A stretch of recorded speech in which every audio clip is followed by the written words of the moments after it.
de volta com o Oriente-se.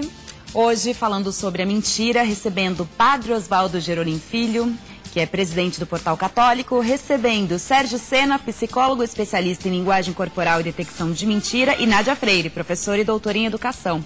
Falando em... Sérgio, eu gostaria de saber se as crianças, depois eu quero saber da Nádia, se é uma coisa que realmente é uma influência dos pais, ou se todo ser humano, a partir de uma certa idade, sei lá, 4 anos, 3 anos, já entende que aquilo até pode ser uma autodefesa. A gente aprende a mentir desde pequeno, porque foi influência ou porque algo na nossa essência, no nosso organismo já te dá essa ferramenta para se livrar de punições, de tudo, esse entendimento? Pois é, você lembra que a gente começou aqui falando que a maior parte das mentiras tem a ver com o resultado, não é verdade?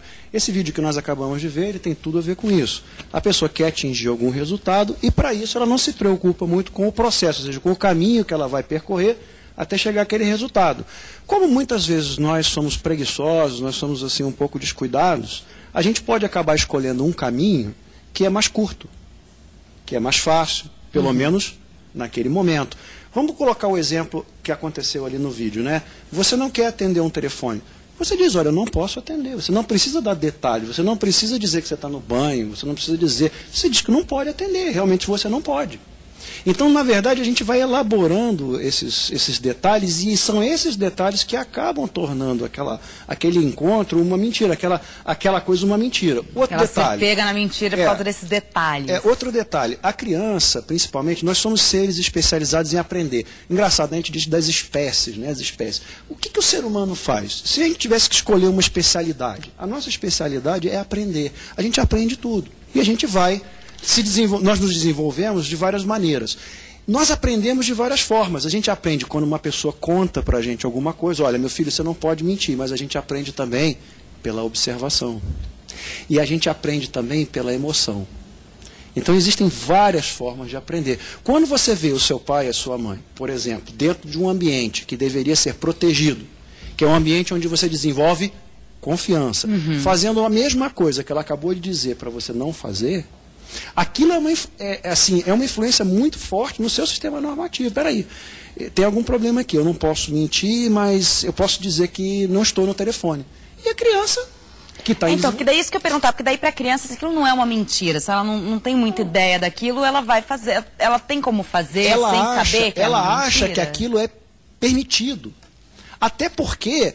O adulto muitas vezes não explica, olha, meu filho, agora eu estou mentindo, tá? Não é para eu fazer isso. Essa interlocução acontece, como foi no vídeo, quando a própria criança pergunta, vem cá, mas eu disse uma coisa que não é verdade. Aí começa a questionar o adulto acerca daquele comportamento que ela acha estranho. Mas tem crianças que podem passar toda essa fase sem nunca terem feito nenhum tipo de pergunta dessa. Tem mais um detalhe também que eu quero trazer, é o seguinte, no psiquismo infantil, o psiquismo infantil é um pouquinho diferente do psiquismo adulto. Tá? Existem algumas fases, e isso não é considerado nenhum tipo de problema psicológico, onde a criança inventa algumas histórias, ela tem alguns amigos imaginários. Isso, até determinado ponto, acontece de uma forma ampla e com muitas crianças, então é considerado normal. Uma fase Uma fase que aquilo acontece, em que a criança diz que tem amigo, que conversou com fulano, conversou com ciclano, e a gente não deve ficar assim tão alarmado, como se isso acontecesse, por exemplo, com um adulto, com um adolescente. Nós estamos falando de crianças de 7, 6, 5 anos, tá? É nessa faixa etária que nós estamos falando. Que estão nesse período. Que estão nesse período. Então os pais não devem ficar assim tão alarmados. O que devem fazer é justamente procurar fazer essa interlocução e ver o detalhe, de onde é que está surgindo isso? Aquela dor na barriga que a criança não quer assistir a aula. Quem é que já não fez isso, né? Aquela dor, inventa uma dor de dentro, dor na barriga para ir para a enfermaria, aí ela sai daquela situação. Mais uma vez, é o resultado. Ela quer fazer o quê? Sair da aula. E ela sabe que o único motivo lícito é dizer que está passando mal. Então, a gente tem que ensinar para a criança que a gente tem resultados que a gente quer atingir.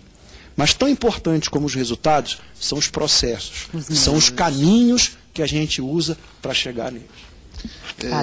Uma coisa que exatamente é esse ponto que eu estava querendo questionar um pouquinho, né? Pela especialidade dela com o trabalho com criança, mas também essa questão de normativos que você fala tanto. A criança, quando ela é bem pequena, ela tem o seu mundo, ela tem a sua fantasia. E de vez em quando ela se sente, eu acho que invadida, ou em perigo. Porque o que vão achar, o que vão pensar, eu acho que ela já começa a elaborar alguma coisa. Então, de vez em quando, ela fala coisas, mas na verdade não são mentiras ainda.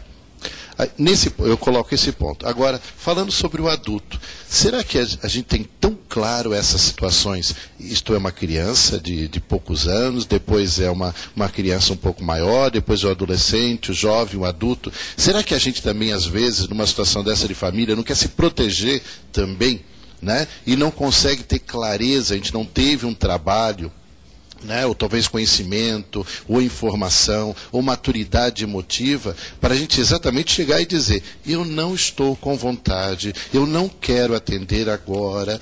Então a gente busca sempre o caminho mais fácil. Né? Como a criança que não tem, talvez, aquela malícia, aquela maldade no começo, se protege, o adulto não consegue perceber a necessidade, até pedagógica diante dos filhos, de tomar uma postura, né, mais concreta, mais comprometida, com mais consequência. Né? E a gente começa a ter ainda atitudes infantis.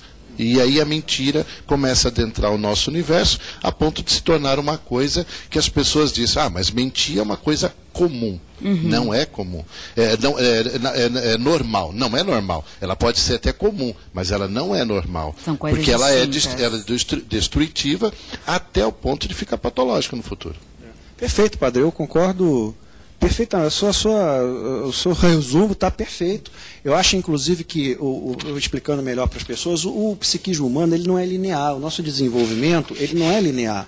Nós temos algumas fases, elas se caracterizam por algumas circunstâncias, elas têm algumas características, mas em determinados momentos nós podemos ir e vir. Inclusive existem, por exemplo, profissões que a gente analisa que precisam de um psiquismo que a gente acha infantil para poder funcionar. Vou dar um exemplo rápido. O negociador. Se um negociador não souber brigar e desbrigar, ele não consegue negociar. É a questão da criança, lembra? Duas crianças estão brincando. Uhum. De repente, dá uma confusão. Eu sempre fiz assim com os meus filhos, não mexe. Deixa para intervir no momento crítico.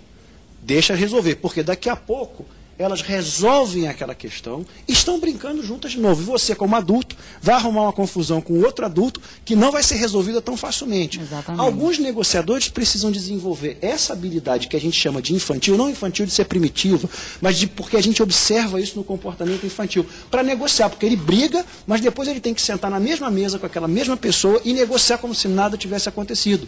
E se ele tiver toda aquela raiva, aquele ódio, aqueles sentimentos negativos que um embate traz e que fica no adulto, ele não vai conseguir atingir o seu objetivo, entende? Então, muitas vezes, o que o senhor falou, o nosso desenvolvimento ele não é linear.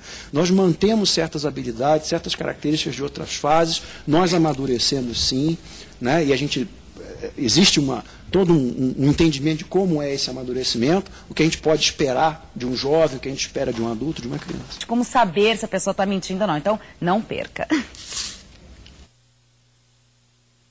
Quando eu disser que não te amo mais, que não te quero e pra mim tanto faz, é mentira.